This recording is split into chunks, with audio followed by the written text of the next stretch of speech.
Bonjour et bienvenue dans cet entretien de France 24. Aujourd'hui, nous allons recevoir un témoignage en provenance de Syrie. Le témoignage d'un prêtre, Père Dallolio. Merci d'être avec nous. Vous avez habité en Syrie pendant une trentaine d'années. J'insiste sur ce point pour comprendre l'ampleur de votre témoignage, puisque vous avez fondé un monastère qui était mixte, c'est-à-dire qu'il y avait des hommes et des femmes, et qui était fondé sur le dialogue interreligieux. Il y avait déjà des chrétiens ainsi que des musulmans qui se parlaient entre eux. Et puis l'autre chose qui est importante à avoir en tête, c'est qu'en fait vous avez dénoncé le régime de Bachar el-Assad. Vous avez été un des rares chrétiens de Syrie à le dénoncer, et que donc vous avez dû fuir ce pays en 2012. Nous vous avions déjà reçu à cette époque-là à France 24. Et si vous venez aujourd'hui, c'est parce que vous résidez au Kurdistan irakien et que vous avez eu l'occasion de revenir en Syrie discrètement et que vous avez vu en fait toutes les atrocités qui s'y passent et qui sont commises. Quel est le point essentiel que vous voulez soulever aujourd'hui? Quelle est, je dirais, par rapport au témoignage que vous avez déjà apporté, la force bouleversante de ce que vous avez vu? La force bouleversante, c'est de dénoncer le retard criminel de la communauté internationale dans le secours qui était apporté au peuple syrien blessé par cette répression horrible. Donc il y a irresponsabilité en conscience, mais elle est criminelle, elle est grave. Vous avez pourtant fréquenté la Syrie pendant plus de 30 ans, donc vous avez eu l'occasion de voir bien des choses en Syrie. Pourquoi est-ce qu'aujourd'hui vous pensez que le cap est réellement franchi ? Le cap est franchi parce qu'il y a une décision populaire définitive. Justement, après 40 ans dans lesquels les gens, pour plusieurs raisons, même idéologiques, ils ont pensé que peut-être par évolution positive, on aurait pu gagner nos droits civils, vider les prisons, conquérir notre place comme société civile et autodétermination. Après, on a commencé avec des manifestations en croyant que par solidarité internationale, le régime aurait été obligé à céder et on aurait évité les massacres. On n'a rien évité. Donc les gens ont été poussés au fond de leur conviction que sans changement, c'est un pays qui meurt pour toujours. Maintenant, c'est un pays en souffrance majeure. Mais il est évident dans la volonté populaire qu'il faut arriver à la fin.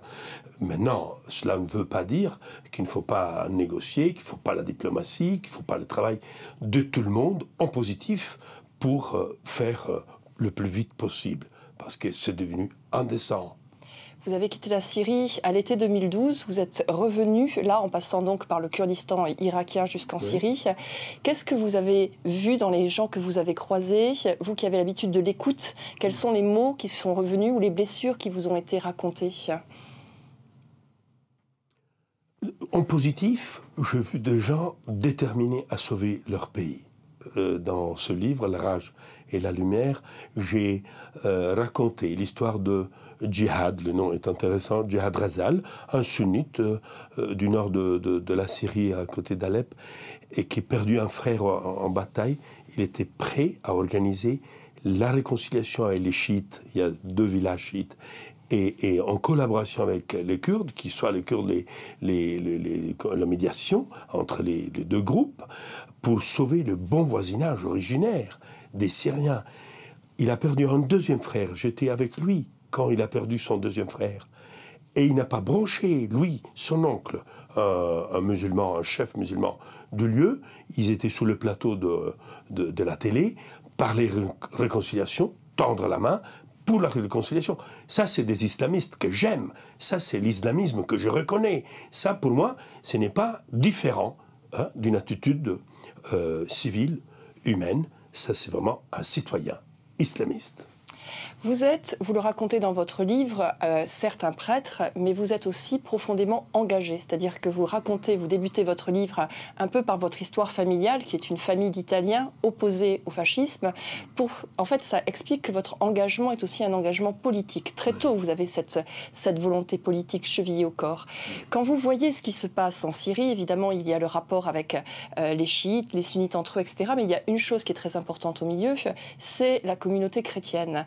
Vous avez un regard très particulier sur le rôle de la famille Assad avec la communauté chrétienne. Alors, est-ce que c'est un regard qui est politique? Est-ce que c'est un regard d'homme de foi? Racontez-nous ce que vous voyez. Les chrétiens ont vécu en Syrie 14 siècles avec les musulmans. L'harmonie interreligieuse fait partie symboliquement de l'idéal musulman.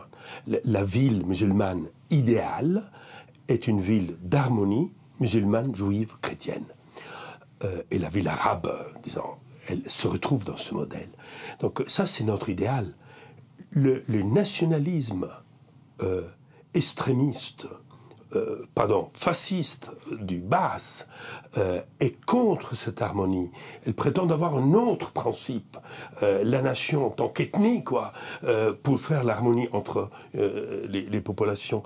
Et il y a des chrétiens qui ont cru à ça, qui ont été pris par ça, et quand le Baas s'est vidé, parce que c'est devenu un corps vide après la fin du monde socialiste, tout était lié de plus en plus à la personne physique du président, le seul qui pourrait défendre les minorités, le seul qui peut défendre la patrie. Et les gens manipulés depuis 40 ans avec peu d'éducation démocrate, ils se sont laissés prendre à ce piège dangereux, et il y en a qui restent fidèles d'une façon étonnante. Jusque-là. Oui, c'est là où vous avez un regard original, mon père. C'est-à-dire qu'en fait, vous dites que en fait, autant le père que le fils, la famille Al-Assad, a choisi en fait de tendre la main à la chrétienté parce que c'était une manière de montrer qu'elle était plurielle et qu'elle était ouverte, mais qu'en fait, c'était pas réellement la réalité.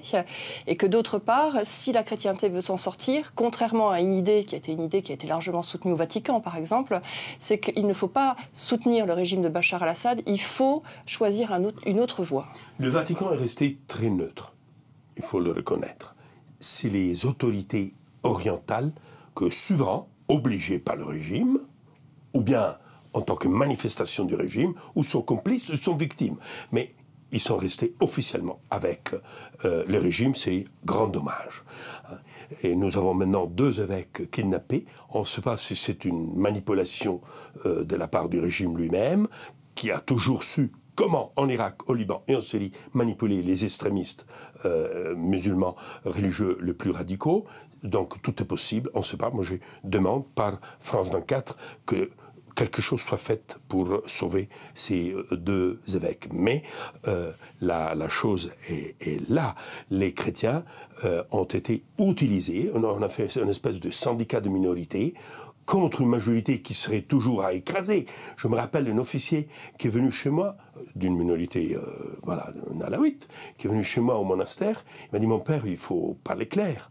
Si nous ne gardons pas la botte sur la tête de nos ennemis, ils vont nous détruire ensemble. Et moi, je dis, mais c'était encore l'époque de Assad le père. Je dis, est-ce que vous répétez ce propos devant le président? Il m'a dit, non, ça, ce n'est pas des propos officiels. Je dis, donc, je ne les répéterai plus devant moi, s'il vous plaît.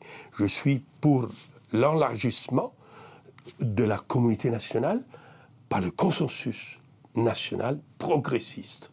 Donc, vous voyez, nous sommes sur 2 fronts différents. L'une des peurs, c'est quand même, en regardant les pays voisins, de dire si effectivement il y a un État qui maintenant est aux mains des frères musulmans ou qui est un État dans d'autres mains mais qui soit très, très islamiste, qu'est-ce qu'il adviendra de la communauté chrétienne? Les frères musulmans sont en forte évolution culturelle. Les choses évoluent chez les frères musulmans dans une logique sincère de vie civile, moderne, dans une démocratie plurielle.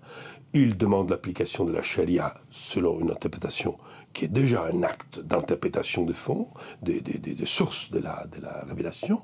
Donc moi je suis optimiste. Mais si tout le monde, disons, fait un front anti-islamiste, tout ça, on pousse les islamistes au radicalisme.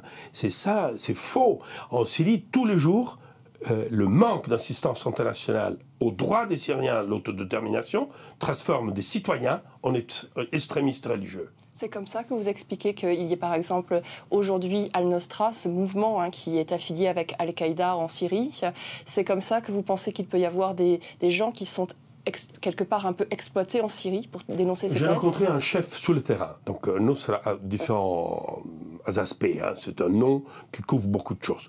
Mais j'ai rencontré sur le terrain, en Syrie, un jeune chef musulman sunnite, radical, qui m'a dit j'ai attendu pour 1 an que l'Amérique et l'Europe viennent en notre défense. J'étais en attente de pouvoir bâtir la Syrie libre, démocrate, avec tout le monde. Ils m'ont convaincu que la volonté de Dieu, c'est que nous faisons tout seuls, en ne croyant que dans la capacité de l'islam de se poser comme alternative à la corruption internationale.